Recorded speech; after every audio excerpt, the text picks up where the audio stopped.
Imagine moving to a quiet farm, miles away from the noise of city life and the rules of an HOA. For years, you've dreamed of freedom, a place where you can tend to your land, grow your crops, and live without interference. That's exactly what I thought I'd found, until Karen came along. At first, it was just polite visits, a few friendly neighborly concerns, but when I refused to let her control my farm, she snapped. Trespassers, fake violation letters, and threats of property damage soon followed. But the craziest part, Karen had a secret plan to steal my land forever. What followed was beyond insane, and it almost cost me everything I'd worked for. Stay tuned, because what Karen tried to pull next will leave you speechless.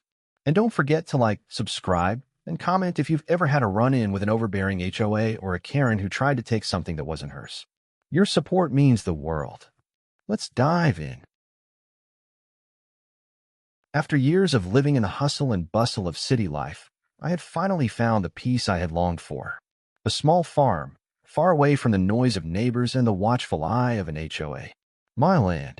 The kind of place you read about in novels where the air is crisp, the soil is fertile, and there's nothing but open space around you.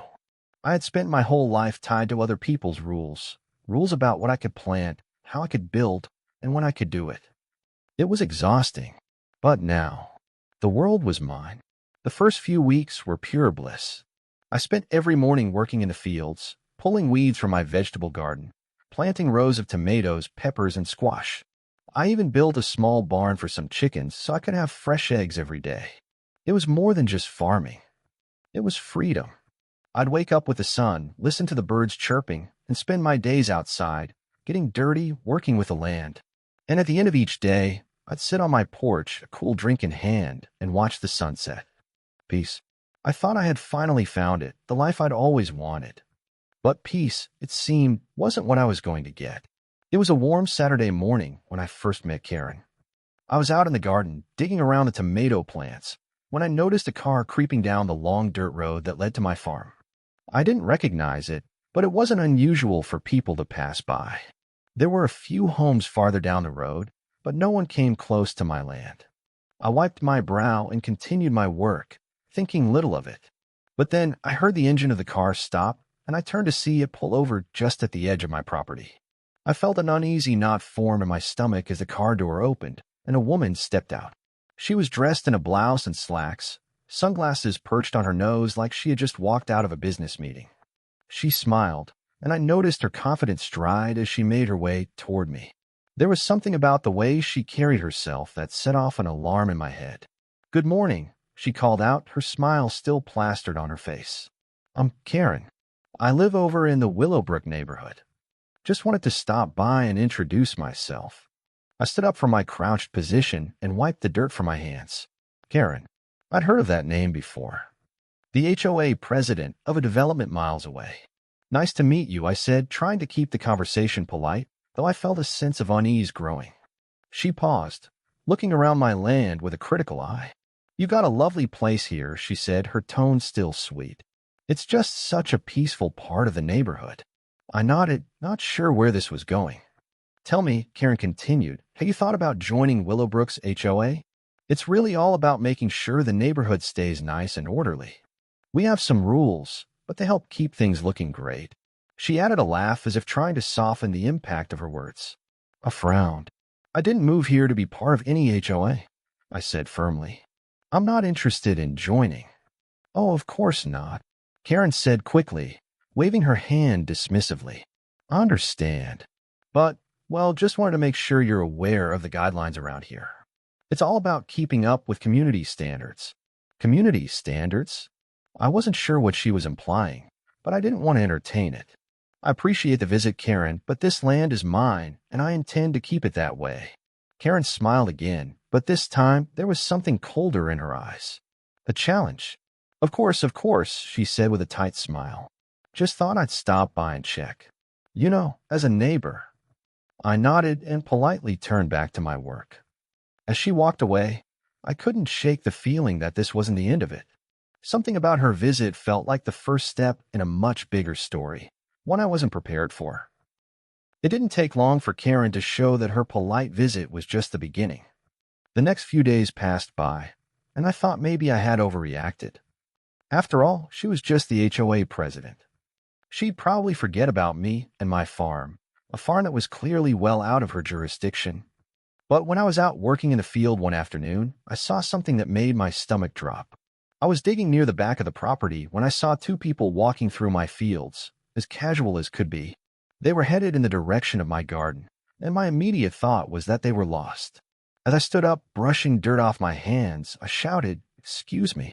They both turned, looking like they'd just been caught in a lie. The man, tall and lanky, straightened up, while the woman, an older lady wearing a bright floral blouse, smiled awkwardly. They didn't look like they belonged. They didn't look like they were supposed to be there. "Can I help you?" I asked again, feeling a rising tension in my chest. "Oh, we're just here to check out your property," the man said, his voice sounding rehearsed. "We're with the Willowbrook." I stared at him in disbelief. "The HOA? The HOA?" I repeated. "I'm not part of your HOA, and this is private property. You can't just walk through here." The woman spoke up, her tone surprisingly condescending. "Karen just sent us to check on things. Keep everything aligned with neighborhood standards. We didn't mean to intrude." I felt a surge of anger, but tried to keep calm. "I don't care about your neighborhood standards. This is my land, and I don't need anyone from the HOA coming around and telling me how to manage it." The woman took a few steps back, almost defensive now. "We were just making sure you were aware of some guidelines. We're trying to help." "I don't need your help," I snapped. "This is my property. Get off." They both turned and left quickly, not saying another word. But the damage had been done. I stood there for a while, trying to process what had just happened. They hadn't even bothered to ask permission. They just walked onto my land, as if it was their right to do so.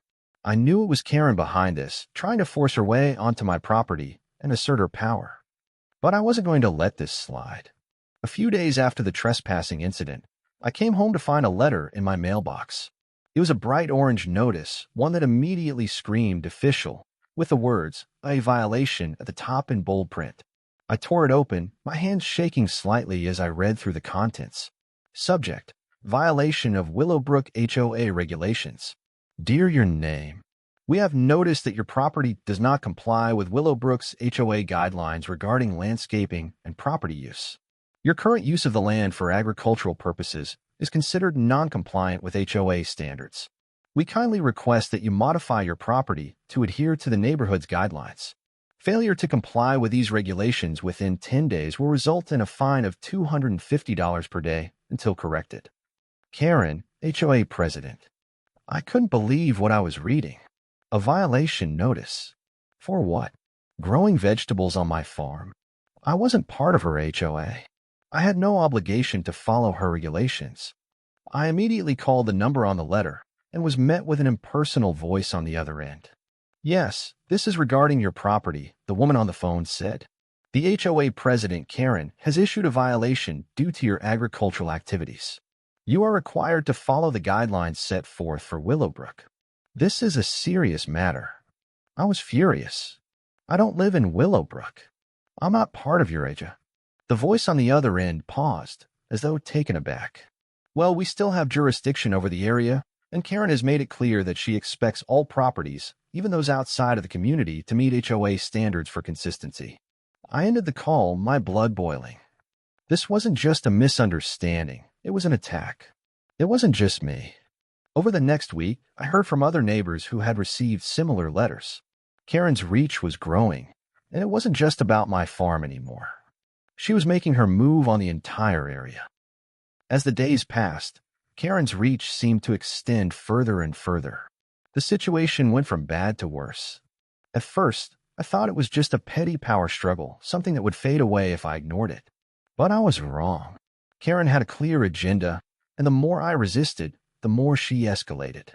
It started with a petition that was passed around Willowbrook Ridge. At first, I didn't take it seriously. After all, what could a petition do? But when I saw it, I realized just how much momentum Karen had gained. The petition was calling for me to share part of my farm with the HOA. They argue that my land could be used for community gardens, shared spaces, and public access, as if I were running a public park instead of living on my private property. The petition didn't just call for me to share the land. It demanded I hand over parts of it for communal use so that Karen could turn it into a neighborhood resource.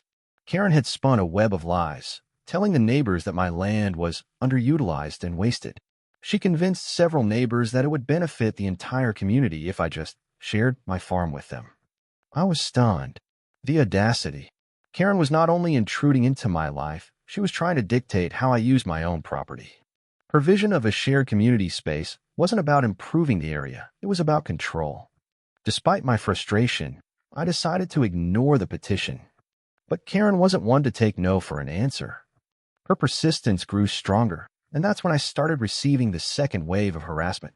One morning, I was out in the barn when I heard a loud crash. Rushing outside, I saw that part of my fence had been completely destroyed.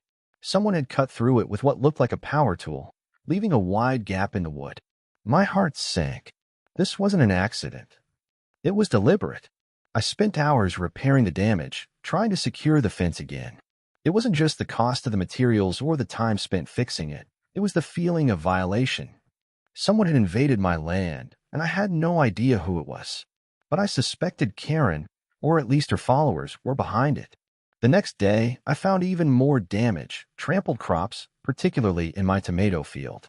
My heart dropped as I saw the devastation.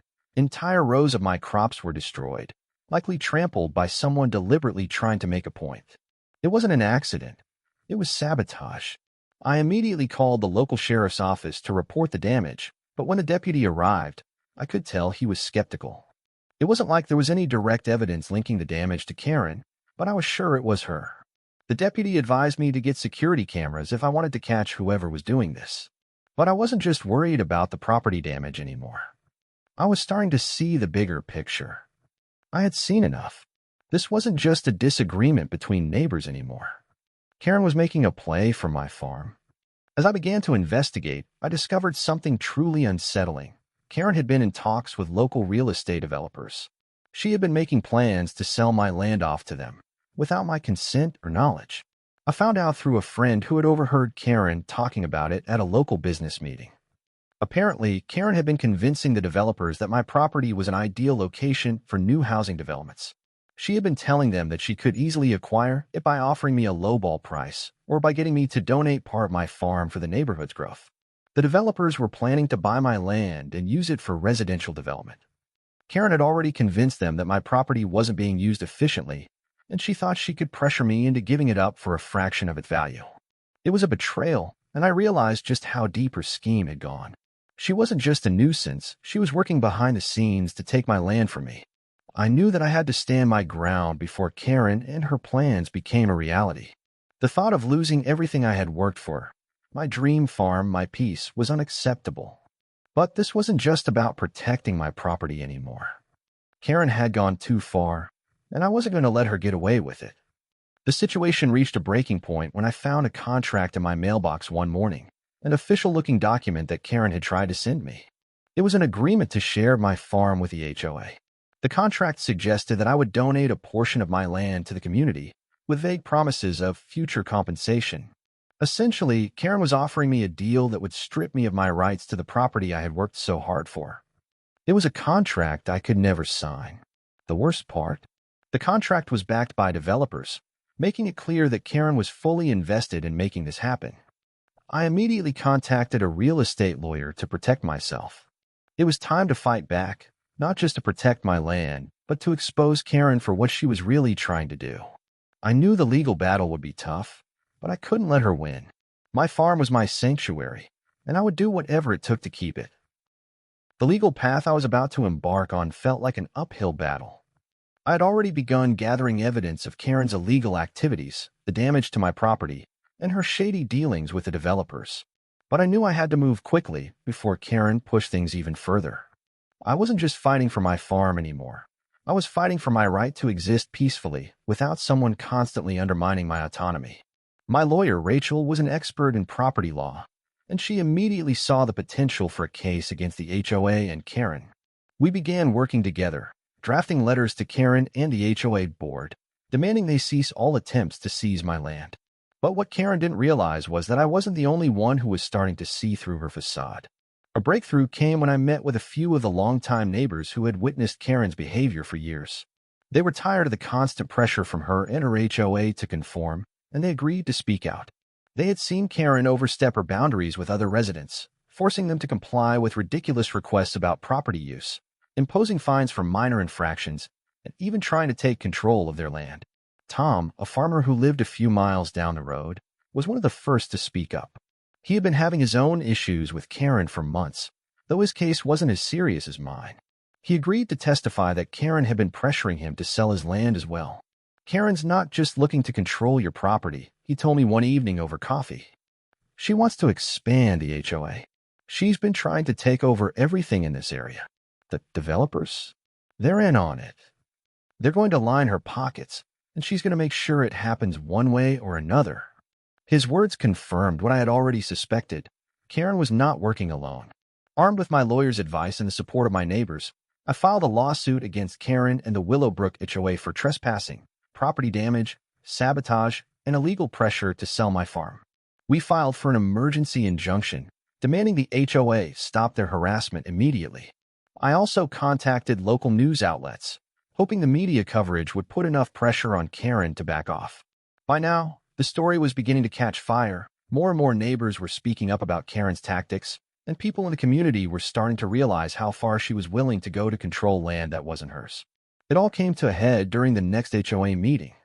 Karen, as usual, was sitting at the front of the room, clipboard in hand, ready to make her case about the importance of neighborhood standards. This time, however, she wasn't the only one with a plan.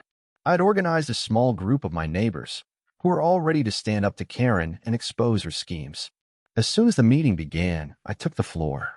"Excuse me, Karen," I said, my voice calm but firm. "I'd like to address the board and the community regarding your attempts to seize my property." Karen's face went pale as I began laying out the details of everything that had been happening: the trespassing, the sabotage, and the illegal dealings with developers. I presented the evidence I had gathered, including photos of my trampled crops, the broken fence, and the petition Karen had circulated among the neighbors. I also handed out copies of the contract she had tried to have me sign, the one that would have effectively taken away my rights to my own land. Karen tried to interrupt, but the room was already buzzing with murmurs of shock. "This is outrageous," one of the board members said, looking over the evidence. "Karen, is this true?" Karen stammered, her usual confident demeanor cracking.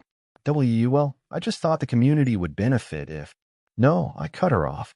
"You thought you'd benefit. And you were willing to tear apart the lives of your neighbors to do it?" The media coverage from the HOA meeting was all over the local news, and the pressure on Karen and her HOA group by the day. More and more people came forward to testify about Karen's overreach, and soon the developers who had been working with her distanced themselves from the project, realizing that they couldn't move forward without causing a massive public outcry. Karen's plan had crumbled under the weight of the truth. In the end, the court ruled in my favor. Karen and the Willowbrook HOA were forced to pay for the damage to my property, and Karen was removed from her position as president. The court also issued an injunction, barring the HOA from interfering with my property ever again. It wasn't just a legal victory, it was a victory for personal freedom, for standing up against someone who thought they could take away what was rightfully yours. In the weeks that followed, I took a moment to reflect. The journey had been exhausting, frustrating, and at times infuriating. But it had also been empowering. I had fought back and reclaimed my land, not just from Karen, but from the sense of helplessness that had once kept me quiet. I still live on the farm today. It's still my sanctuary, my haven from the world. The crops are thriving, and the fence is stronger than ever. And though Karen's chapter of my life is over, her actions served as a reminder of why we have to protect our rights and stand up against those who think they can control us. Karen's attempt to steal my land was a failure, and I now have the peace I had longed for, and most importantly, I know that I'll never allow anyone to take it from me again. And that's how Karen's grand plan to take my farm was stopped in its tracks. From trespassing to sabotage, she tried everything to take control, but in the end, the truth came out and justice prevailed. Karen may have thought she could take my land, but she quickly learned that some things are worth fighting for. If you've ever had a run-in with an overbearing HOA or someone trying to take what's yours, subscribe and comment below to share your story. Your support means the world to us, and we can't wait to bring you more unbelievable tales of Karen's and the crazy battles for personal freedom. Thanks for watching, and remember, never let anyone take what's rightfully yours.